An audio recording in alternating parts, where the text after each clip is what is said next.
Bien, bonjour et bienvenue au webinaire Activité physique, un allié de thèse sur l'ensemble du continuum de soins du cancer. Je m'appelle Marie-André Gagnon, je suis directrice du Centre régional et de l'hôtellerie de l'Estrie à la Fondation québécoise du cancer. Juste un petit mot sur la Fondation. Notre mission est de soutenir au quotidien les personnes touchées par le cancer sur l'ensemble du territoire du Québec en offrant des services concrets adaptés à leurs besoins tels que l'hébergement, le soutien psychologique, financier, juridique et en donnant de l'aide via notre ligne InfoCancer. Aujourd'hui, nous avons 3 conférenciers. La première présentation portera sur la réalité clinique et les besoins du patient. Cette conférence sera faite par Dr. Michel Pavic, chef du service d'hémato-oncologie au CHUSP, professeur titulaire de la Faculté de médecine et des sciences de la santé de l'Université de Sherbrooke. Il est également directeur de la recherche médicale en oncologie à l'Institut de recherche sur le cancer de l'Université de Sherbrooke et président du groupe des maladies plasmocytaires du Québec. Par la suite, professeur Éléonore Yesco présentera les recommandations actuelles en matière d'activité physique dans le continuum des soins et les contre-indications. Madame Yesco occupe un poste de professeur à la Faculté des sciences et de l'activité physique de l'Université de Sherbrooke et elle est directrice de l'axe Gérosciences du Centre de recherche sur le vieillissement du CIUS de l'Estrichus. Elle est aussi impliquée dans le développement de la profession de kinésiologue et mène d'ailleurs plusieurs projets en collaboration avec des cliniciens de différents domaines, dont l'oncologie, la cardiologie, la néphrologie et la gériatrie. Enfin, M. Hugo Roberge vous parlera comment adapter l'intervention du kinésiologue chez les survivants d'un cancer. M. Roberge est actuellement candidat au doctorat en sciences de l'activité physique de l'Université de Sherbrooke et son parcours professionnel et académique l'a amené à se spécialiser dans la pratique auprès des clientèles oncologiques et oncogériatriques. Ce webinaire est possible grâce au soutien de Pfizer et nous tenons à les remercier grandement. Quelques petites informations avant de commencer. Vous pouvez écrire vos questions à l'heure dans le clavardage tout au long de la présentation et nous y répondrons à la fin. On vous demande d'éteindre vos micros. Puis je tiens à vous préciser que ce webinaire est enregistré et sera diffusé par la suite sur nos réseaux sociaux pour celles et ceux qui souhaitent le revoir. Sans plus tarder, je laisse la parole à Dr. Michel Pavic.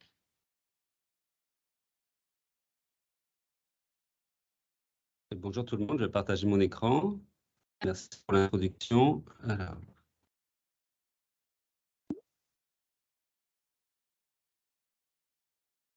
Est-ce que vous voyez mon écran bien comme il faut?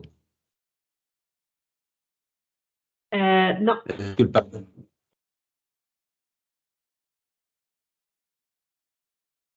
Et maintenant? C'est bon là, vous C'est le voyez? parfait. Oui, c'est parfait. Parfait. Donc, bonjour tout le monde. Donc, ça me fait très plaisir de vous présenter un petit peu des données sur l'activité physique et le cancer, un sujet qui me passionne, qui m'anime depuis très nombreuses années. J'ai changé un petit peu le titre, mais ça revient au même, c'est dire qu'est-ce qu'on peut espérer de l'activité physique chez les survivants du cancer. Alors, je n'ai pas de conflit d'intérêt en rapport avec les données que je vais donner dans cette présentation. Tout d'abord, c'est quoi un survivant du cancer?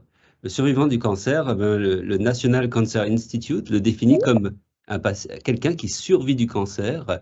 Il a eu un diagnostic de cancer et à partir du moment du diagnostic jusqu'à la fin de sa vie, on parle de survivant, qu'il soit en rémission ou bien qu'il ne soit pas en rémission, qu'il ait encore du cancer ou qu'il n'en ait plus. Donc, on parle survivant dès lors qu'on a eu un cancer. C'est important de regarder, avant de parler d'activité physique, c'est quoi les symptômes du patient et qu'est-ce que le patient aimerait ne pas avoir pendant son parcours de traitement? Qu'est-ce qui l'invalide le plus? Alors, pour répondre à cette question-là, il y a beaucoup d'études qui ont été faites, mais on peut regarder cette grosse étude récente qui date de 2020, qui a regardé l'impact des symptômes, qu'est-ce qui a été difficile à vivre pour les patients avec cancer. Alors, cette courbe, ce graphique-là est assez simple à comprendre. On a différents symptômes ici, comme la douleur ou encore la somnolence, comment dirais-je, la fatigabilité, le changement d'appétit, les nausées ou encore l'essoufflement.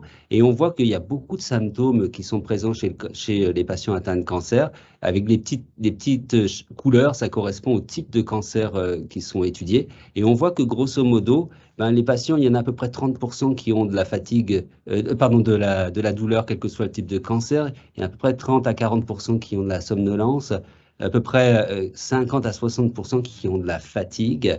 L'appétit, c'est également à peu près dans ces eaux-là. Les nausées, c'est beaucoup moins fréquent et l'essoufflement également un peu moins fréquent. Et maintenant, la dépression, c'est à peu près 25 à 30% des patients qui ont des symptômes réels de dépression modérée à sévère. Tous ces symptômes-là, c'est des symptômes modérés à sévères. L'anxiété, à peu près 40% également des patients qui ont une anxiété modérée à sévère. Et puis, une sensation de mal-être, de mauvaise qualité de vie. Ça, c'est extrêmement fréquent et à peu près 80 à 90% des patients ont une mauvaise qualité de vie pendant leur maladie.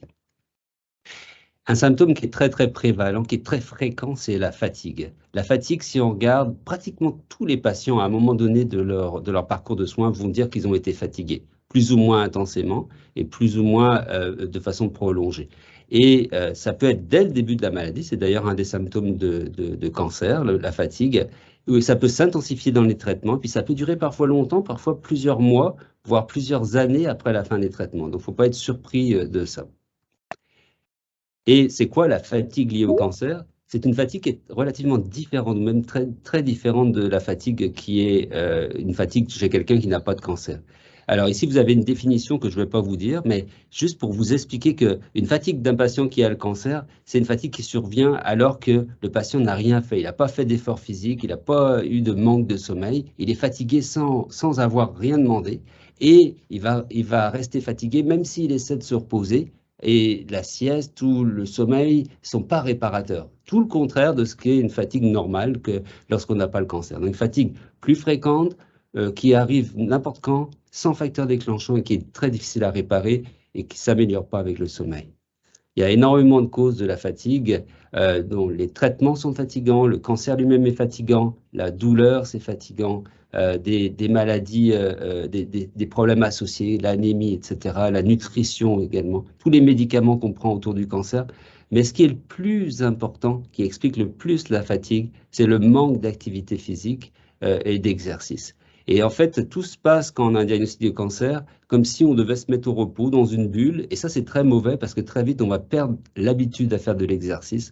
On va se déconditionner, on va perdre ses habitudes à bouger. Et tout ça, finalement, le jour où on va être guéri ou en rémission de son cancer, on va avoir tellement diminué, on sera plus habitué à faire des efforts physiques que quand on va vouloir redémarrer, on va avoir l'impression que ça nous coûte beaucoup plus en énergie pour fournir le même effort.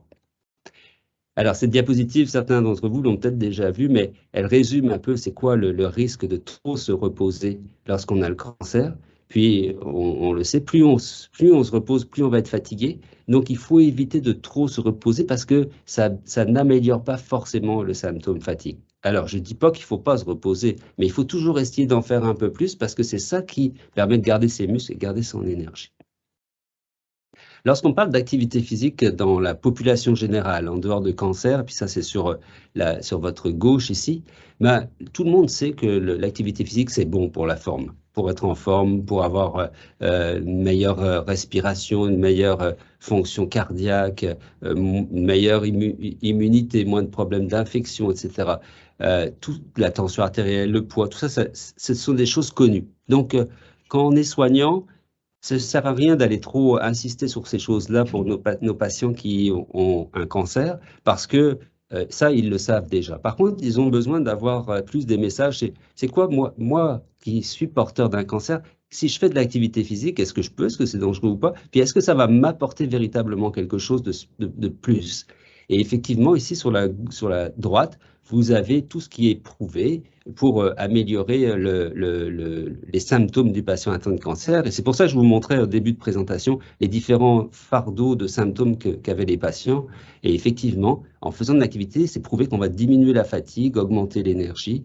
On va faire en sorte que les activités de la vie quotidienne sont moins difficiles à faire, moins fatigantes, on est moins stressé, on est moins anxieux, on pense à autre chose pendant qu'on bouge, on ne pense pas au cancer en permanence, et puis on améliore son estime de soi, on est content d'avoir fait l'activité. Et puis également, on le montrera tout à la fin de la présentation, on diminue le risque de faire une récidive du cancer. Et ça, c'est très important et très motivant. Alors, c'est pas, si tout ça c'est vrai, c'est parce que ça s'explique par des mécanismes qui ne sont pas encore tous bien compris, mais il y a beaucoup de choses à la fois sur le fonctionnement du corps humain. J'essaie de pas trop utiliser de termes trop médicaux parce que je sais qu'il y a beaucoup de patients puis d'entourage qui ne sont pas forcément des soignants, mais juste il y a des mécanismes qui sont bien compris sur le corps humain. On renforce on améliore la force musculaire, on améliore l'endurance, la tolérance à l'effort. Le cœur et les poumons fonctionnent mieux également. Il y a aussi des choses qui se passent sur le système immunitaire et sur l'inflammation. Il y a moins d'inflammation, le système immunitaire est plus compétent, et puis il y a moins comment dirais-je, on appelle ça de syndrome métabolique, c'est-à-dire que le sucre est mieux éliminé que si on ne fait pas d'activité physique. Alors ça, c'est des mécanismes qui sont bien connus. Puis il y a aussi des mécanismes un peu plus indirects, psychologiques. Ça diminue l'anxiété, ça diminue le stress. Sur le plan social également. Le fait de faire une activité, souvent, on ne la fait pas tout seul, on la fait avec des collègues, avec sa famille, avec son conjoint. Et ça aide pour le moral. Et puis, ça améliore l'appétit et parfois aussi la qualité du sommeil. Alors ici, c'est quelque chose que vous voyez probablement en exclusivité. J'ai hésité à le mettre parce que ce n'est pas encore publié, mais c'est quelque chose qui va arriver dans les prochaines semaines, puisque c'est les recommandations de l'INES. L'INES, c'est l'Institut national pour l'excellence en santé, dans le réseau de la santé ici, au Québec. Et c'est eux qui déterminent qu'est-ce qu'on doit faire pour bien soigner les personnes. Et c'est l'INES qui recommande au ministère si on doit utiliser tel médicament ou telle façon de traiter. Et ils se sont intéressés tout récemment, avec un groupe d'experts, à quel message on doit donner à la population par rapport à l'activité physique. Ça va sortir. J'ai eu la chance de relire très dernièrement le rapport complet. Et ils ont fait en fait une revue très complète de toute la littérature jusqu'à 2022. Ils ont regardé qu'est-ce qui est prouvé. Alors, qu'est-ce qui est prouvé ici par rapport à ne pas faire d'activité physique? Le fait de se mettre à bouger, pas forcément du sport, mais toute activité physique, que ce soit pendant les traitements ou après les traitements, ça a un impact positif sur la fatigue. Ça diminue de façon importante la fatigue, ça améliore la capacité cardio-respiratoire, ça améliore les symptômes psychologiques comme la dépression et l'anxiété, et ça améliore la qualité de vie. Et finalement, vous voyez ici un peu tous les symptômes qui étaient listés au tout début de ma présentation. Donc, on a des preuves comme quoi on va améliorer les symptômes du cancer chez les patients. Sur le sommeil, le niveau de preuve dans la littérature est encore insuffisant, et on ne peut pas dire que ça change forcément énormément. On a parlé d'activité physique. Quand on parle d'activité physique, on parle souvent de la marche, du vélo, de la natation, aller bouger, faire du jardinage, toutes ces choses-là. Mais il y a une question qui se pose beaucoup, c'est sur les exercices alternatifs, comme le yoga ou le tai chi, le qigong. On pourrait se dire, peut-être que c'est pas si intéressant que ça, mais oui, il y a beaucoup de littérature et le yoga aide beaucoup pour mieux tolérer les symptômes du cancer.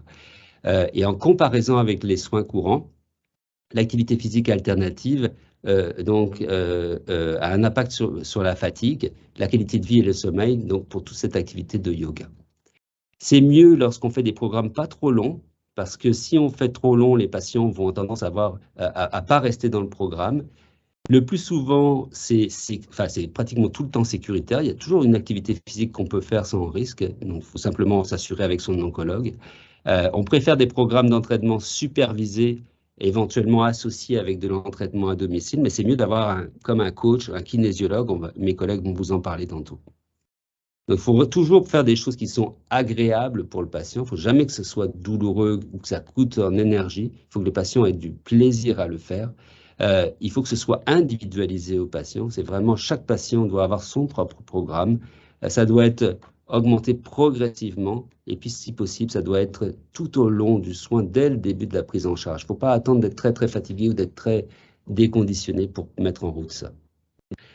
Alors, je vous ai parlé qu'on améliore les symptômes du patient, mais il n'y a pas que ça. Il y a également une amélioration de la survie. Et imaginez quand on a un cancer, ce qu'on a envie, c'est de guérir, et puis on n'a pas envie de rechuter, et on a envie d'être tranquille de son cancer le plus longtemps possible, voire pour tout le temps. Eh bien, l'activité physique a démontré, dans une certaine mesure, on va voir, une diminution des rechutes du cancer et également une diminution de l'apparition de nouveaux cancers. Et ça, c'est une revue très récente, qui a 3 ans, publiée dans une grande revue en 2019. Et ils ont regardé dans une revue systématique de tout ce qui existait dans la littérature. Et effectivement, alors ici, ce sont des chiffres, mais je vais vous dire le message, c'est que pour la plupart des cancers, la vessie, le sein, le côlon, l'endomètre, l'œsophage, l'estomac, le cancer du rein ou les poumons, eh bien, on a à peu près une réduction du risque de faire un premier cancer. C'est-à-dire, j'ai jamais fait de cancer, mais je ne veux pas en faire. Mais si je suis actif, le bénéfice d'être actif me diminue d'à peu près 20%, une chance sur 5, avec des fortes données dans la littérature, donc le risque de faire un nouveau cancer. Et associé avec une bonne alimentation, on a à peu près 25% de diminution du cancer. Un cancer sur 4 peut être évité par l'activité physique et une bonne alimentation. Et pour les patients qui sont atteints déjà d'un cancer, là aussi, le fait de se mettre à être actif ou rester actif diminue la mortalité du cancer. C'est prouvé pour le sein, pour le côlon, le rectum et la prostate. Les autres cancers étant moins fréquents, c'est un peu plus difficile à prouver. Mais vous voyez, c'est pas rien, hein. Ça diminue d'à peu près 40 à 50% le risque de mourir du cancer et même de mourir d'autres choses, toutes causes confondues. Donc, on peut aussi éviter de faire des infarctus ou autres complications. Alors tout ça, ça a conduit à la réalisation, puis ce sera ma dernière diapositive, à la réalisation d'une affiche qui a été élaborée par des étudiants de l'université de Sherbrooke et puis qui a été améliorée, refaite par la Fondation québécoise du cancer avec l'aide d'une grande compagnie pharmaceutique et Pfizer. Et donc ça, c'est destiné à être mis dans les salles d'attente pour montrer comment l'activité physique permet de réduire la mortalité, réduire la fatigue et réduire les récidives. Et voilà un peu tous les bénéfices que ça donne. Donc cette affiche, elle est disponible auprès de la Fondation québécoise du cancer, particulièrement celle de l'Estrie, qui a été dans le projet, mais vous pouvez également la demander au niveau de la Fondation pour avoir accès, et pour les soignants auprès de Pfizer également. Alors, merci beaucoup pour votre attention. Je ne vais pas aller plus loin parce que le temps est compté, et je vais passer la main à ma collègue, le professeur Riesco, qui va aller plus dans les détails maintenant de l'activité physique, et on pourra prendre les questions tout à la fin. Merci beaucoup.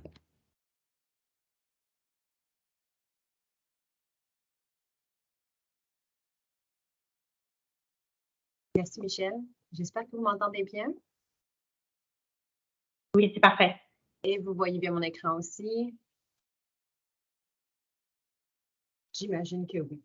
Qui ne dit mot consent, donc ça me fait très plaisir d'être là aujourd'hui et donc de présenter quelques données concernant les recommandations actuelles en matière d'activité physique dans le continuum de soins et les contre-indications. Je vais laisser par la suite la place à Hugo Parent-Roberge qui vous parlera de comment on applique ces éléments.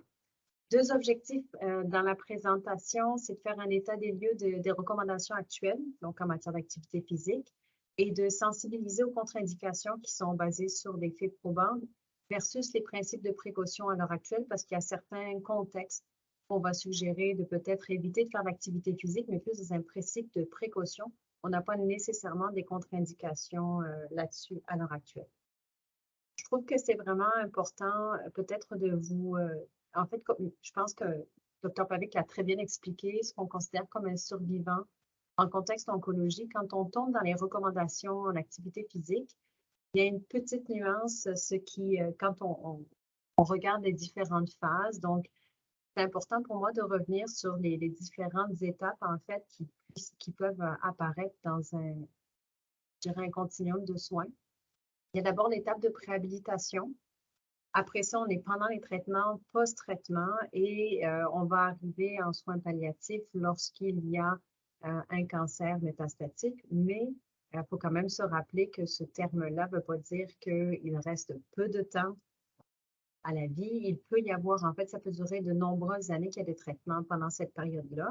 Et donc, il y a de plus en plus de travaux qui visent aussi cette période-là pour essayer d'optimiser les choses. Puis, je vais vous en parler brièvement à la fin.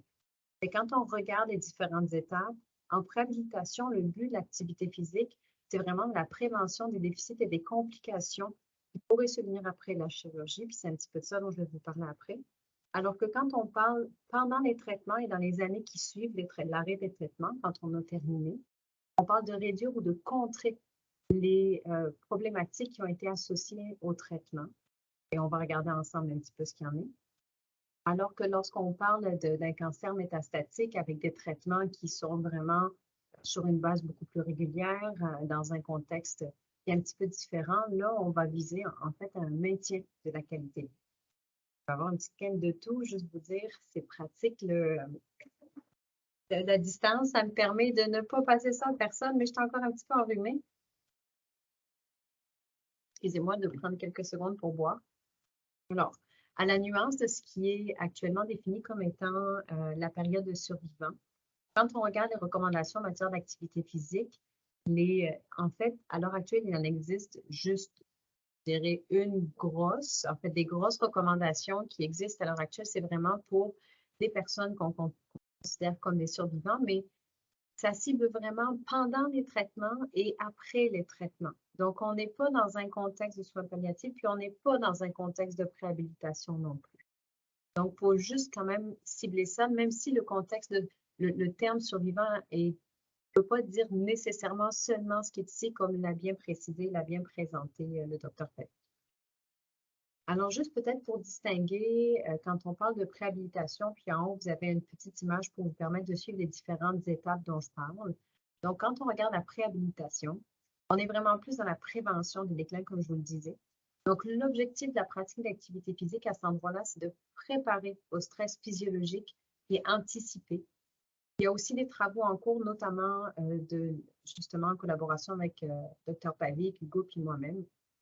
On travaille en fait pour voir si on est capable de penser à comment on pourrait contribuer au traitement. J'ai aussi une collègue à Montréal qui travaille là-dessus et il y a d'autres chercheurs aussi qui font ça. Au niveau de la réadaptation, donc là, on est un petit peu plus pendant et après les traitements. Donc là, on s'attaque aux problèmes qui sont issus des traitements actuels ou qui sont issus des traitements précédents. Pourquoi la préadaptation, on s'y intéresse de plus en plus? Parce qu'on se rend compte en fait que lorsque va y avoir des traitements, on sait que suite au traitement, il va y avoir des chirurgies, puis il peut y avoir de nouveaux traitements qui vont avoir lieu.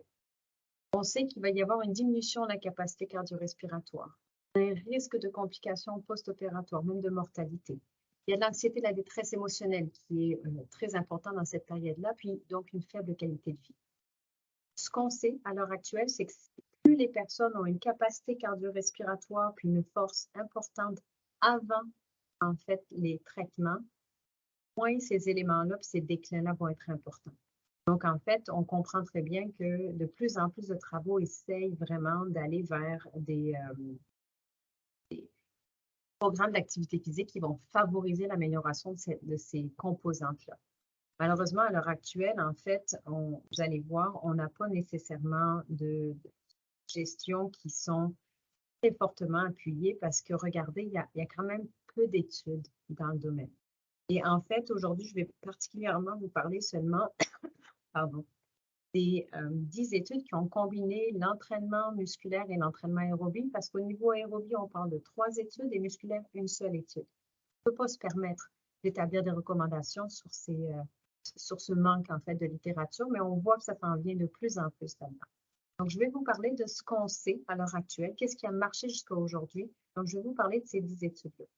Donc, de façon globale, en général, ce sont des études qui ont montré des bénéfices Elles sont faites à peu près pendant 4 à 5 semaines, ces entraînements d'activité en activité physique-là. C'est de l'entraînement, en fait, c'est de l'exercice. C'est 3 séances par semaine, environ 50 minutes, qui combinent les deux modalités et l'intensité est relativement modérée. Toujours supervisé par un professionnel.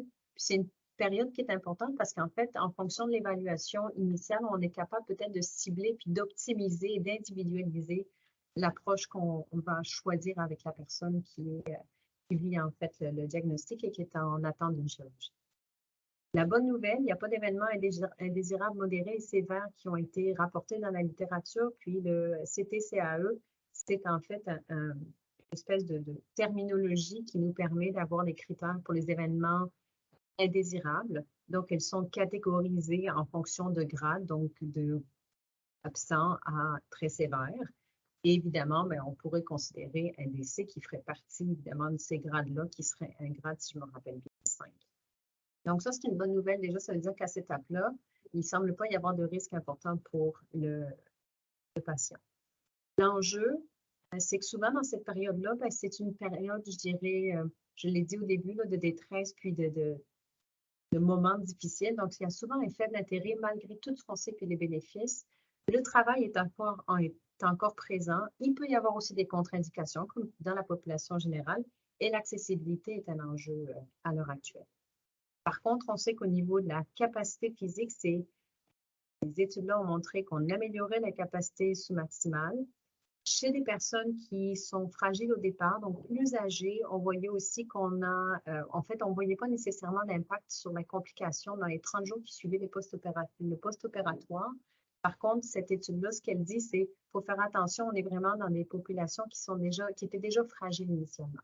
Donc, on voit qu'on a peut-être un petit travail à continuer de faire là-dessus. Quand on s'intéresse à la capacité cardio-respiratoire, je vous le disais, c'est un élément super important à aller chercher. On voit que en fait, c'est quand même un petit peu, c'est intéressant, puis c'est très, je dirais, dans l'air du temps, c'est de l'entraînement par intervalle.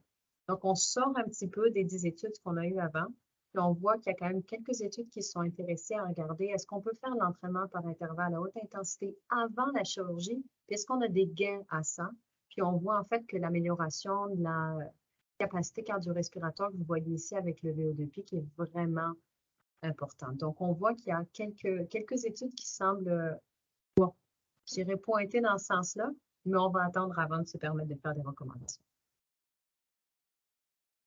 Maintenant, je vais vous amener dans la période pendant les traitements et après les traitements. Donc, au niveau aérobie, donc quand on fait je dirais l'exercice d'endurance, au niveau de la fatigue, on sait qu'il est recommandé à l'heure actuelle de faire minimalement 3 séances par semaine de 30 minutes. L'intensité, elle est modérée à vigoureuse. Vous avez en haut pour les kinésiologues qui sont connectés la définition d'intensité qui est sous-jacente en fait à cette intensité-là. Je vais laisser Hugo en parler un petit peu après ça parce qu'il y a des réalités au niveau de l'application de ces éléments-là. Au niveau des autres effets secondaires, la qualité de vie, la fonction physique, les symptômes dépressifs, les symptômes anxieux, mais en fait, on sait que si on vise là aussi 3 séances par semaine de 30 à 60 minutes dans la même intensité, on va avoir des gains. Enfin, au niveau du lymphadème, donc ça touche un petit peu plus le cancer du sein. Pour l'instant, il y a des preuves insuffisantes, mais il y a quand même une étude en 2020 qui montrait qu'il y aurait une diminution du volume de l'œdème en tant que tel, mais ça commence vraiment à sortir de la littérature, mais on ne peut pas se prononcer de façon hors de tout doute à cette étape-là. Quand on s'intéresse à l'entraînement musculaire tout seul, on parle en général des grands groupes musculaires, on parle d'une intensité qui est quand même relativement modérée à élevée. Puis si vous regardez, là, peu importe en fait le symptôme, en général, on parle de 2 séances par semaine qui ont démontré des résultats. À peu près 12 répétitions, on ne se trompe pas. Donc, 2 fois 12 répétitions à cette intensité qui est ciblée avec 12 répétitions. Vous n'êtes pas obligé d'aller avec des charges lourdes. Vous pouvez cibler aussi les exercices poids du corps. On peut vraiment développer des stratégies qui sont tout à fait intéressantes pour aller chercher des stimulations. Mais ça reste que pour l'instant, ce qui est bien démontré comme fonctionnant, c'est 2 séances par semaine, 2 fois entre 8 et 12 répétitions. Pour le lymphodème, c'est intéressant parce qu'il y a quand même suffisamment de preuves pour montrer aussi que l'entraînement musculaire, donc il faut qu'il soit progressif et surtout supervisé. Très important, vous allez voir les contre-indications. On débute avec une intensité faible, puis on progresse tranquillement. On sait que ça pourrait avoir des effets bénéfiques. Par contre, au niveau des symptômes dépressifs et anxieux, pour l'instant, on n'a pas suffisamment de preuves. Quand on s'intéresse à combiner les deux approches, ben, en gros, combiner je vous dirais, les deux types de prescriptions, souvent, on va couper un petit peu dans le temps d'exercice aérobie pour essayer de respecter, puis Dr. Pavic l'a très bien dit, on ne veut pas non plus avoir un temps extrêmement long à l'effort. Il y a beaucoup de choses à faire aussi. On sait qu'il y a beaucoup de rendez-vous, même lorsqu'on est en cours de traitement, puis post-traitement, des fois, on a repris notre activité de travail aussi, donc il faut quand même trouver une manière de rentrer ça dans un horaire de façon raisonnable. En gros, on peut simplement combiner, puis on devrait, en jouant un petit peu sur le volet aérobie, puis on devrait avoir des bénéfices escomptés aussi. Pour l'instant, quand je vous disais, on est dans le principe de précaution au niveau du lymphœdème, je vais juste terminer avec ça. Il n'y a pas d'exacerbation qui ont été démontrées. Donc, on est vraiment c'est sécuritaire et il n'y a pas d'effet néfaste. Peut-être que dans quelques années, on aura un petit peu plus d'informations à cet égard-là, mais sachez qu'il n'y a pas de risques associés qui ont été démontrés concernant cette problématique-là pendant les traitements. Il y a quand même quelques petites contre-indications qu'il ne faut pas oublier. Il faut toujours attendre assez de temps post-chirurgie, la guérison des plaies. Ça peut aller jusqu'à 8 semaines. Pas d'exercice s'il y a de la fièvre, la fatigue extrême, donc une intolérance à l'effort, une anémie significative. Normalement, le patient est informé par le médecin, donc il pourra aussi c'est important de parler avec le professionnel avec qui on travaille aussi. Attention aux portes à 4, juste peut-être pour les personnes qui, c'est pas super clair, c'est quoi le porte à 4? Je parle en fait tout simplement de l'appareil c'est l'accès en fait à la veine subclavière qui permet l'administration du traitement. Donc, lorsque c'est présent, s'il vous plaît, faire attention aux mouvements qui peuvent causer un cisaillement. Donc, au niveau de l'hyperextension du tronc, au niveau de l'adduction, la flexion, au niveau de l'épaule aussi, de faire très, très attention. Et ne pas oublier qu'en baignant, il peut y avoir un risque d'infection. Donc, c'est juste de faire attention à cet élément. Quand on parle de cancer du sein, il peut y avoir des limitations au niveau de l'épaule et du bras, notamment avec le lymphœdème. Il ne faut pas sous-estimer, puis il faut en tenir compte. Puis si ça s'exacerbe, c'est un critère d'arrêt de l'effort à renvoyer vers le médecin. Ça doit être contrôlé au niveau gynécologique. C'est l'œdème, l'inflammation, ça aussi, il faut que ce soit contrôlé. Au niveau du cancer du côlon, s'il y a une stomie, il faut absolument qu'il y ait une autorisation médicale s'il y a un sport de contact ou si on veut faire de l'entraînement musculaire. Donc, faire attention à cette spécificité-là. Et lorsqu'il y a des changements, évidemment, changement au niveau de l'œdème dans le cancer du sein, s'il y a une hernie, stomie qui est liée à une infection, ou encore au niveau gynécologique, l'inflammation et le changement d'œdème, ce sont des critères d'arrêt et on reparle à l'équipe médicale de façon rapide. Et enfin, je vais terminer avec je dirais, le soin plus palliatif. Donc, c'est selon l'avancement de la maladie. En général, on va parler d'un ECOG. Donc, l'ECOG, c'est vraiment une échelle de performance, capacité, je dirais, fonctionnelle. Donc, on va viser 0, 1. Donc, ça veut dire que la personne est capable de vaquer à ses occupations. Elle n'a pas besoin d'un support trop important dans son quotidien. La priorité, là, c'est le maintien de l'indépendance fonctionnelle et la gestion des symptômes.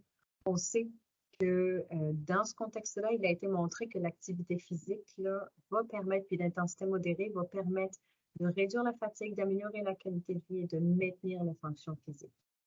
Par contre, s'il y a des métastases osseuses, il y a un risque de fracture qui est accru, il pourrait y avoir une hypercalcémie, la compression de la moelle épinière qui pourrait survenir aussi. Donc, il faut toujours évaluer les risques versus les possibles bénéfices sur les symptômes dont on parlait juste avant. En général, on parle avec l'équipe médicale. Très intéressant, en 2022, il y a des déclarations consensuelles, donc une table ronde en fait qui a été faite pour faire des recommandations en contexte de métastase osseuse. Puis je vais brièvement juste vous parler des éléments qu'il faut considérer. Avant en fait une épreuve d'effort ou de l'entraînement, il faut évaluer les risques pour informer des probabilités d'une complication au niveau squelettique en contexte d'exercice. Donc, il n'y a pas d'outil d'évaluation pour le kinésiologue. Ça veut dire que c'est très important de parler avec l'équipe médicale. Au niveau des professionnels qui peuvent prescrire l'exercice, c'est assez clair. On parle des kinésiologues ou des physiothérapeutes avec une formation supplémentaire. Donc, il faut que ce soit des personnes qui ont une expérience significative avec des personnes qui ont un diagnostic de cancer. Donc, n'hésitez pas à poser la question puis à vous assurer que la personne a les connaissances qu'il faut. On va toujours faire attention et de toujours essayer d'évaluer l'équilibre entre les potentiels avantages pour la santé et les risques de complications dans ce contexte-là. Ce qu'on demande pour l'instant, c'est d'utiliser les recommandations pour les survivants et de les adapter à la tolérance à l'effort de la personne. Et ça, vous allez voir avec Hugo, c'est extrêmement variable. Une dernière petite chose pour les contre-indications, les mêmes que pour les survivants. Donc, je dirais, en fait, là, quand je dis ça là, pour les survivants, je parle vraiment, en fait, je fais référence aux recommandations initiales qui parlaient pendant les traitements puis post-traitement. Il y a des métastases osseuses, pas de charge directement sur la lésion métastatique et ou de charge, en fait, sur les muscles à proximité de la lésion. Puis, on surveille la douleur à chaque séance, au début et à la fin. C'est vraiment très important. Pour les contre-indications, on maintient les précédentes. S'il y a de la douleur en contexte de métastase osseuse et qu'il n'y a pas de résorption suite à l'arrêt de l'effort, on contacte le médecin. Donc, pour conclure, en étape de préhabilitation, qu'est-ce qui reste à confirmer? Est-ce qu'il y a un impact sur la taille de la tumeur? Ça, c'est les prochaines années qui vont nous le dire. Est-ce que les complications post-opératoires, quand on ne travaille pas avec des personnes en contexte de fragilité, est-ce qu'il y a un impact? C'est aussi ça le futur qui nous le dira. Puis, quelle est la prescription optimale? Il ne faut pas oublier qu'il y a des enjeux dans cette période-là importants. Le diagnostic, les nombreux rendez-vous, les peu de symptômes encore parce que ça va s'accumuler avec le temps et l'accessibilité. Pendant et après les traitements, est-ce qu'on peut contribuer au traitement lui-même? Je dirais que les travaux de Hugo pendant son doctorat nous donneront partiellement peut-être une première idée de ce qu'il en est. Ça nous prend encore des preuves pour certains symptômes parce qu'on a encore des preuves qui sont faibles à modérées. N'oubliez pas qu'il y a des enjeux au niveau des outils de prescription. Ça varie beaucoup pour la même personne au cours de ces traitements et entre les personnes. Il y a encore aussi beaucoup de rendez-vous, puis selon les traitements, de la cardiotoxicité et de la fatigue qui va s'installer de façon importante aussi, ça va faire partie de la réalité. Et enfin, en contexte métastatique, est-ce qu'on peut aider au traitement comme on en parlait juste précédemment? On le verra dans les prochaines années aussi. Puis il y a encore des preuves qui sont faibles à modérées. Puis les prescriptions, elle n'est pas du tout spécifique à l'heure actuelle. Donc, il y a encore du travail à faire là. N'oubliez pas qu'il y a aussi une particulièrement grande variabilité entre les gens à cette étape-là. Puis il y a encore aussi et toujours beaucoup de rendez-vous. Puis une question d'accessibilité, particulièrement les stricts quand on reste un petit peu plus loin. Donc, avant de passer la parole à Hugo, c'est important pour moi de souligner le support de Sylvain Poisson qui a démarré un fonds qui nous aide à faire de la recherche en kinésiologie et oncologie. Puis, je trouvais que c'était vraiment le bon moment aujourd'hui pour souligner son apport très important à l'avancement de la science dans ces pratiques-là. Donc, je vais passer la parole à mon collègue Laurent Roberge pour l'application clinique de ces recommandations.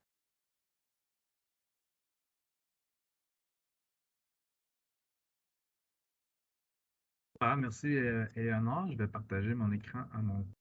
Est-ce que tout le monde voit bien? Oui, vous m'entendez, je présume. Excellent. Super. Merci. Donc, vu le temps qui file, je vais essayer de ne pas prendre trop de temps pour laisser un peu de temps de réponse aux questions. En fait, moi, ma présentation, là, elle porte vraiment sur... considérant là, que en un quart d'heure, c'est impossible là, de faire le tour sur l'ensemble des indications, contre-indications spécifiques à tous les types de cancers. Là. Plus le temps passe, plus la recherche avance, plus il y en a qui sortent là, des spécificités relatives aux différents types de traitements, aux combinaisons de traitements, aux différents types de cancers. Sont très bien documentés. À la fin, là, je vais vous référer, recommander quelques ressources, parce que vous pouvez aller les lire, en fait. Moi, aujourd'hui, j'ai préféré prendre ces quelques minutes-là dont je disposais pour vraiment vous parler du travail de terrain au quotidien. Donc, vous présenter des exemples, des idées d'outils pratiques pour adapter la prescription d'exercice et la progression surtout donc, de l'activité physique adaptée en fonction des fluctuations de la tolérance à l'effort. Donc, j'essaie de garder ça très, très concret. Donc, le fait, en fait, qu'il faut savoir chez les individus qui sont en cours de traitement, c'est que les signes et symptômes, leur intensité, leur fréquence et évidemment la tolérance à l'effort physique vont fluctuer au fil du temps en fonction des types de traitements. Et c'est vrai aussi chez les gens qui ont complété leur traitement. Souvent, là, dans les lignes directrices, la CSM et compagnie, on va parler des gens en rémission récente, 6 à 12 mois après la fin des traitements systémiques là, de radiothérapie, chimiothérapie. Mais Dr. Pavlik l'a mentionné au début, là, il y a des gens chez qui il y a des gens qui ont des symptômes invalidants qui perdurent jusqu'à des années après la fin de ces traitements-là. Ce qui veut dire qu'il faut se servir de notre jugement là, quand on travaille avec les gens. Donc, les signes et symptômes invalidants là, peuvent perdurer très longtemps chez certaines personnes. Aujourd'hui, en fait, là, donc Eleonore vous a parlé un petit peu là, de rémission post-chirurgicale. Il y a plusieurs types de traitements là, qui peuvent être proposés à des gens qui combattent un cancer. Aujourd'hui, je vais me concentrer vraiment sur la radiothérapie et la chimiothérapie. Ça demeure 2 modalités de traitement de première ligne très fréquents. Et si vous travaillez avec des gens là, qui sont traités contre un cancer ou qui sont en rémission de traitement, il y a de très fortes chances qu'ils aient reçu au moins une de ces 2 modalités de traitement-là ou qu'ils soient en train de recevoir. Donc, c'est ça. En contexte de radiothérapie, souvent, ce qui est rapporté dans la littérature, puis ce qu'on observe sur le terrain, c'est que la radiothérapie, je ne sais pas si vous connaissez un petit peu, c'est des séances très courtes, c'est de quelques minutes par jour, plusieurs jours par semaine où les gens reçoivent la radiothérapie.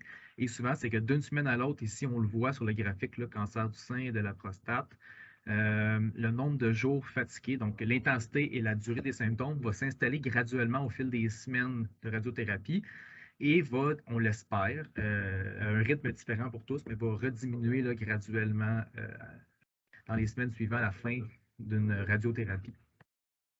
Pour la chimiothérapie, c'est un traitement qui est cyclique par nature, donc les gens reçoivent une dose, font administrer une dose du traitement, et ensuite de ça, ils ont un certain nombre de jours qui s'écoulent avant la dose suivante, donc ça peut être 1 semaine, 2 semaines, 3 semaines, il y a beaucoup de protocoles différents.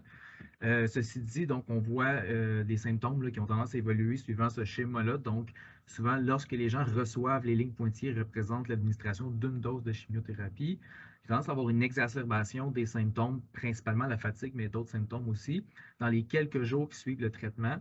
Et ensuite de ça, les gens se sentent de mieux en mieux jusqu'au traitement suivant. Et il peut y avoir un effet cumulatif d'un cycle à l'autre, comme ce qu'on voit ici. Donc, oui, éventuellement, les gens peuvent dire « je me sens mieux après la fin de mon traitement », mais finalement, j'ai une fatigue qui s'accumule d'un cycle à l'autre. Donc, le défi, c'est d'adapter la progression aux fluctuations de la tolérance à l'effort et la tolérance, les signes et symptômes et donc la tolérance à l'effort évoluent de manière non linéaire chez ces gens-là. Et évidemment, là, outiller le client, le patient, pour qu'il soit capable de le faire lorsque le professionnel n'est pas toujours à côté de lui.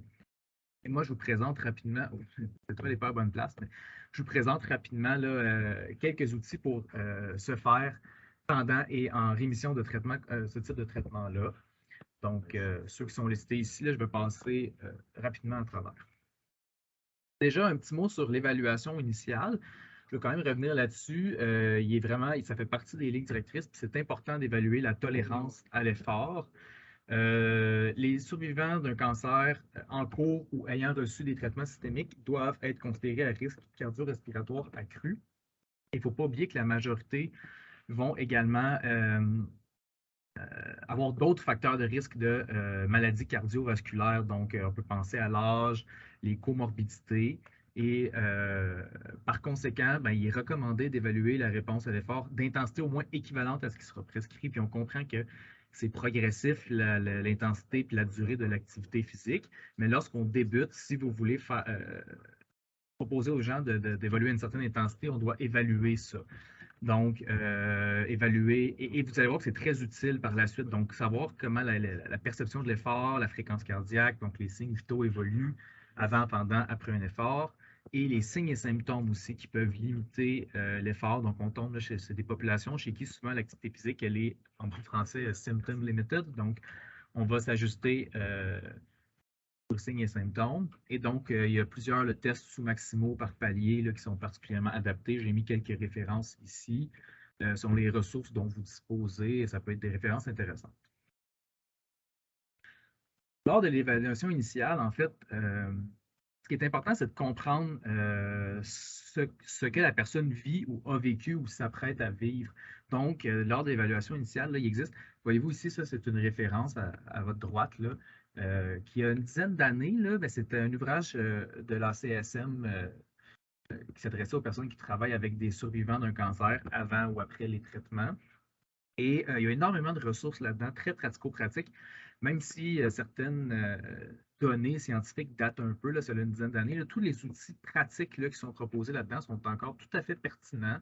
Moi, je m'en suis servi personnellement, tout à fait. Donc, voyez-vous ici un exemple de questionnaire. Je l'ai simplement traduit là, de ce livre-là. Donc, discuter avec les gens de est-ce qu'ils ont eu une chirurgie, c'est oui quand, est-ce qu'il y a eu des indications fournies par l'équipe médicale. C'est un premier départ d'en discuter avec les gens. Donc, discuter des différents traitements passés, en cours, à venir avec les gens et les différents traitements de support qui peuvent se présenter. Fait que je vous ai fait vraiment présenter un exemple. Cet ouvrage-là, selon moi, est très intéressant pour avoir accès à ces outils-là. Débuter votre pratique. Un autre outil qui est, selon moi, très intéressant, c'est le Edmonton Symptoms Assessment System, donc qui a été révisé. Vous ne tomberez pas des nues, là. Il s'agit en fait d'échelles de 0 à 10 qui permettent de documenter et suivre l'évolution des symptômes généraux. Ici, c'est une version en français. Moi, j'avais adapté ça personnellement, là. Donc, c'est un questionnaire. Donc, je traversais avec la personne les questions une à la fois. Et on discutait, bon, est-ce qu'il y a des moments dans vos semaines, dans vos journées, est-ce que vous ressentez ces symptômes-là? Oui, non. Est-ce que vous percevez des éléments déclencheurs? Des fois, il n'y en a pas. Hein. Mais des fois, les gens ils nous rapportent des choses qui peuvent nous mettre une puce à l'oreille. Donc, c'est un outil très intéressant là, et c'est quelque chose là. Les échelles de 0 à 10 comme ça, là, ce questionnaire-là est très utilisé là, dans le domaine des soins palliatifs et de la cancérologie. Donc, c'est un excellent outil là, pour les professionnels de l'exercice, les kinésiologues, qui veulent discuter, là, évaluer un peu là, la fréquence, l'intensité des signes et symptômes et de quelle manière les gens perçoivent que ça a un impact sur leur quotidien. Donc, très intéressant comme outil. Autre outil pratique pour suivre l'évolution des traitements et des effets secondaires. En fait, écoutez, essentiellement, là, lorsqu'on travaille avec des gens qui ont une tolérance à l'effort fluctuante, l'intérêt, c'est que si vous réussissez à documenter des indicateurs objectifs et subjectifs de leur perception de l'exercice qu'ils font, vous allez les voir, les fluctuations au fil du temps. Donc, par exemple, si quand les gens font l'exercice, vous vous intéressez à leur perception de l'effort et vous avez la chance de mesurer leur fréquence cardiaque, par exemple, vous allez voir certains patrons qui vont apparaître. Donc, si la perception de l'effort des gens fluctue et leur fréquence cardiaque fluctue différemment pour un même exercice en fonction du temps que s'est écoulé depuis un traitement de chimiothérapie, vous allez voir probablement des patrons qui ressortent éventuellement. Vous allez apprendre à connaître la manière dont les gens répondent individuellement au traitement qu'ils reçoivent. Et c'est là où vous pouvez commencer à planifier la progression de l'exercice en collaboration avec le bénéficiaire, avec le survivant, pour vraiment s'adapter à la manière dont cette personne-là répond, elle, au traitement qu'elle est en train de recevoir ou au traitement dont elle se remet. Outil très intéressant, donc, des calendriers, évidemment, pour faciliter le suivi des traitements, l'évolution des symptômes au fil du temps et planifier un plan d'action. Chose intéressante qu'on a utilisée autant ici au laboratoire en recherche que sur le terrain, là, en pratique privée de mon côté là, que j'ai utilisé. On peut adapter les fameuses fiches d'entraînement, les fameux journaux de bord là, pour suivre l'évolution des signes et symptômes. Ça peut être durant l'effort, mais ça peut être simplement durant la journée. Il ne faut pas que ce soit trop lourd. Il ne faut pas que ce soit des outils là, qui rajoutent un poids pour les gens. Donc, à chaque fois, c'est à discuter avec les bénéficiaires, savoir comment est-ce qu'ils pensent, que pensent-ils de l'utilisation de ces outils-là. Mais moi, personnellement, j'ai travaillé avec ça et les gens avec qui j'ai travaillé étaient en majorité, il y en a qui ne voulaient rien savoir, mais en majorité, ils étaient très ouverts à faire ça autant pour s'aider à apprendre à se connaître eux-mêmes que m'aider à apprendre à les connaître finalement. Donc, on peut documenter, c'est ça, donc les symptômes et en plus des paramètres d'exercice et regarder comment ils co-fluctuent. Et donc, si jamais vous donnez des séances de groupe, on peut utiliser les fiches de présence pour documenter la perception de l'effort. et éventuellement les symptômes à l'arrivée à la sortie, donc des séances. Et ici, je vous présente quelques exemples. Donc ici, des calendriers là, mensuels donc, qui permettent de documenter ici, par exemple, les gens voyez un calendrier de chimiothérapie, donc ça nous donne tout de suite un aperçu là, de ce qui s'en vient pour la personne. Donc, on peut planifier la progression de l'exercice en fonction de ça. Un exemple ici de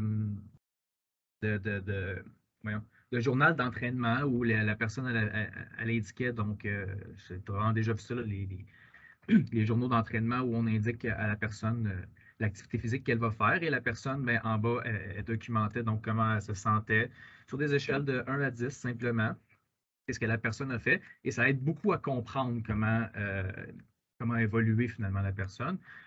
Un exemple aussi là, de fiche qui peut être utilisée pour des séances de groupe, donc pour la tenue de dossier, donc fiche de présence avec le nom des gens. Si jamais les gens, il y a des limitations et adaptations connues à l'effort, ils peuvent être écrits ici d'avance pour nous aider à la planification des séances de groupe. Et c'était simplement ici les gens indiquaient sur une échelle de 1 à 5 comment ils se sentaient à l'arrivée et au départ. Et si c'était pas haut à l'arrivée, inférieur à d'habitude ou si ça a baissé pendant la séance, bien là, ça ouvre une discussion avec la personne, ça nous permet de creuser un petit peu ça et possiblement de référer à l'équipe médicale, mais des fois simplement de faire évoluer les recommandations pour cette personne-là. Donc, des outils pratico-pratiques là, très intéressants là, dont je voulais vous proposer, que je voulais vous donner en exemple. Le but de tout ça, c'est de permettre de planifier et d'adapter la progression en fonction de la fluctuation des signes et symptômes et donc de la fluctuation de la tolérance à l'effort. Un article, une étude très intéressante ici que vous voyez là, qui a été faite, c'est qu'on a testé en fait une progression de l'activité physique, donc de l'entraînement par bloc, basé sur le calendrier des chimiothérapies. Donc, des blocs, en fait, ici, de 3 semaines. Les gens qui étaient dans cette étude-là recevaient une chimiothérapie à chaque 21 jours, donc aux 3 semaines. Et ce qu'on voit, c'est que c'était déjà planifié. En fait, la ligne pointillée ici, c'est la date de réception de la chimiothérapie, de l'administration du traitement. Et en fait, ce qu'on voit, c'est que dans la semaine suivante, on diminuait l'intensité de l'activité physique et on augmentait le temps. Donc ici, c'était de la marche sur tapis roulant. Donc, vous avez la fréquence cardiaque des réserves et la durée. Et ce qu'on faisait, c'est que vous voyez l'intensité d'exercice monter quand même jusqu'à 70-75% de la fréquence cardiaque de réserve. Donc, on ne parle pas de quelque chose c'est modéré à vigoureux là, comme exercice. Et ce qu'on voit, c'est que ça fluctuait quand même. Et à chaque fois que les personnes recevaient une chimiothérapie, on diminuait l'intensité puis on augmentait la durée pour compenser. Et ce qui est intéressant, c'est que l'adhérence a très fortement augmenté dans cette étude-là. Là, on parle, si je me souviens bien, d'un 20-25% d'augmentation de l'adhérence. Les gens aimaient beaucoup mieux ça parce que c'était adapté aux fluctuations de leur tolérance et de leur capacité physique. Au petit point, donc si l'exacerbation graduelle des symptômes interfère avec l'intensification de l'exercice, dans ce cas-là, les recommandations, c'est plutôt de privilégier le maintien ou l'augmentation graduelle du volume d'exercice, donc durée des séances ou le nombre de séances par semaine, donc de se concentrer sur la durée plutôt que l'intensité. Et à mesure que la rémission progresse, là, souvent après ça, si l'état déjà le permet, là, on peut intensifier l'exercice. Donc, en bref, il importe de connaître évidemment là, les indications, contre-indications relatives et absolues.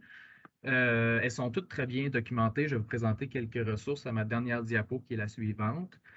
Au quotidien, ceci dit, chez les individus en cours de traitement et en rémission, la progression est en grande partie dictée par les signes et symptômes et la tolérance à l'effort du jour.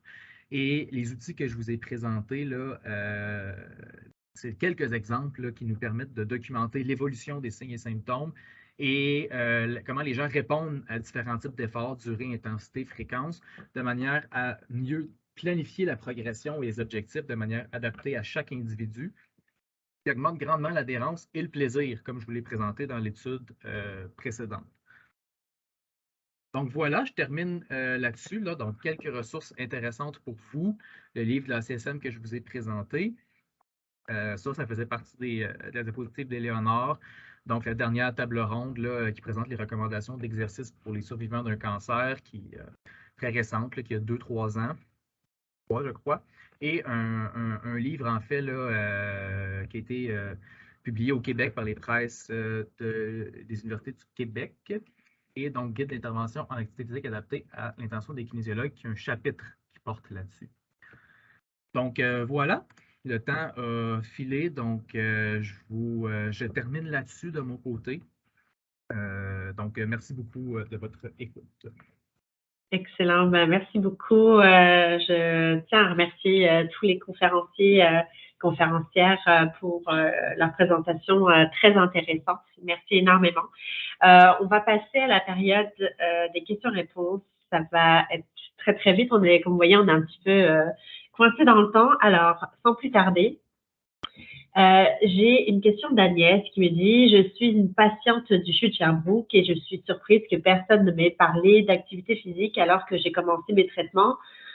Quand j'ai commencé mes traitements, j'avais juste quelques lignes, mais sans aucune référence dans le document écrit, c'est-à-dire comprendre et vivre avec les traitements de chimiothérapie. Comment expliquez-vous que l'intérêt de l'activité physique ne soit pas présenté en début de traitement, surtout quand le CHU bénéficie d'experts comme vous ?» Alors, c'est peut-être une question plus pour le docteur Pavlik. Hein? Oui, pas de problème. Ben, effectivement, les données de tout ce qu'on a présenté là, c'est pas si vieux que ça. Ben, vous allez me dire, ça date déjà d'il y a quelques années, mais il y a 20 ans, il n'y avait rien qui existait. On ne savait pas si l'activité physique, c'était bon ou pas. On disait même aux patients, reposez-vous si vous êtes fatigué, puis n'en faites pas trop, protégez-vous, gardez votre énergie pour les traitements.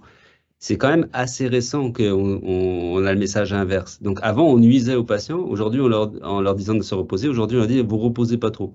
Et alors, ça met du temps pour rentrer dans les mœurs, puis parce que c'est contre-intuitif. C'est un message, on aurait l'impression que c'est l'inverse qu'on voudrait dire. Et donc, ça met du temps, même pour convaincre les médecins, même pour convaincre les soignants. C'est pour ça qu'on fait cette réunion aujourd'hui, c'est pour ça qu'on fait pour augmenter les messages et faire connaître.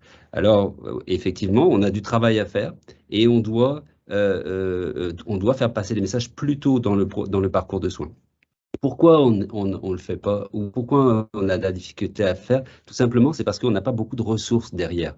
Alors, c'est toujours bon de dire aux patients, essayez de bouger plus, essayez de vous motiver, puis faites-en toujours un peu plus. Ça, c'est facile, c'est gratuit, puis ça aide vraiment dans la pratique. Maintenant, si on veut aller plus loin et puis avoir des choses qui sont vraiment avec la meilleure performance, mais il faudrait qu'on ait des kinésiologues qui soit organisé, puis qui ait une offre de service en disant, ben voilà, je vous fais une prescription, puis vous allez faire 2 ou 3 fois par semaine une séance avec un professeur d'activité physique qui va vous guider pour mieux aller. Et ça, ben, ça coûte de l'argent.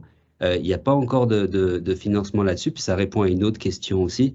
Et effectivement, le rapport de l'INES va avoir du poids pour pouvoir dire, ben voilà, c'est ça la vérité. Il y a besoin, on a besoin d'avoir de l'activité physique organisée. Il faut qu'on le finance, il faut qu'on paye ça aux patients pour qu'ils vivent mieux, pour qu'ils rechutent moins. Ça se fait déjà, ça commence à se faire en Ontario, ça se fait en Europe, et il faut que le Québec on suive. Et avec Éléonore puis d'autres facultés d'activité physique, on pousse là-dessus, on est plusieurs à essayer de pousser, mais le rapport d'INES va être vraiment très, très énorme. Et vous aussi, pour les patients et les familles, vous avez le pouvoir de faire changer les choses aussi. Donc, votre voix compte énormément auprès du gouvernement. Tout à fait. Merci beaucoup à Dr Pavlik. Effectivement, ça revient avec la question d'Alexis. Voilà, s'il y a autant de bienfaits qui sont démontrés, prouvés, que voilà, l'activité physique chez les personnes atteintes de cancer, voilà, c'est une bonne chose. Comment ça se fait que le gouvernement de Québec ne considère peut-être pas les services comme par exemple la kinésiologie comme un service de frais de santé qui pourrait par exemple être pris en charge à 100% ou autre.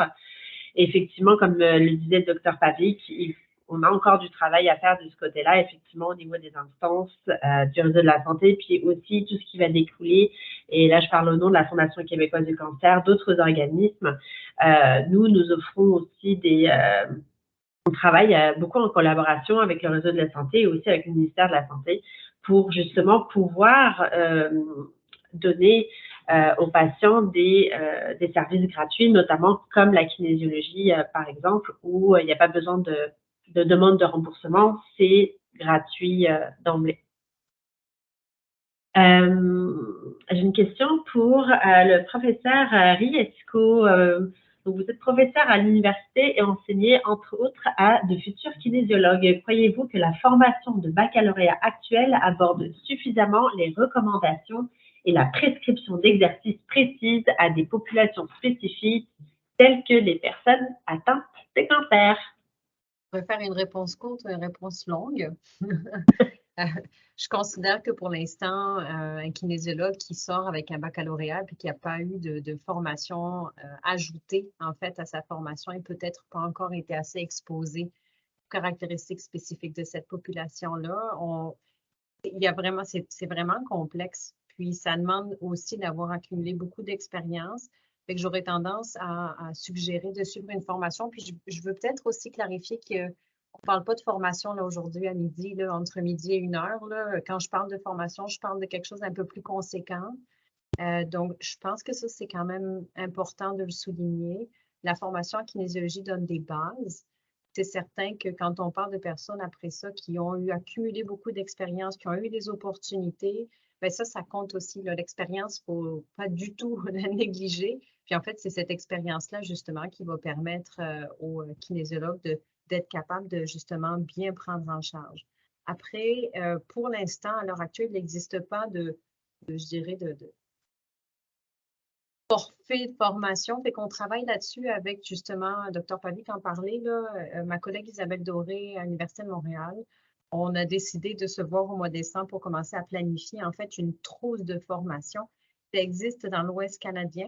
Donc, on sait qu'on veut aller dans ce sens-là. Hugo a déjà travaillé aussi à faire des formations avec d'autres kinésiologues aussi. Donc, on est en train en fait de structurer, de consolider une offre de formation qui va faire en sorte que les kinésiologues qui ont eu ces informations-là seront probablement encore plus, je dirais, bien nantis pour pouvoir accompagner la personne dans les différentes étapes, en fait, de ce processus.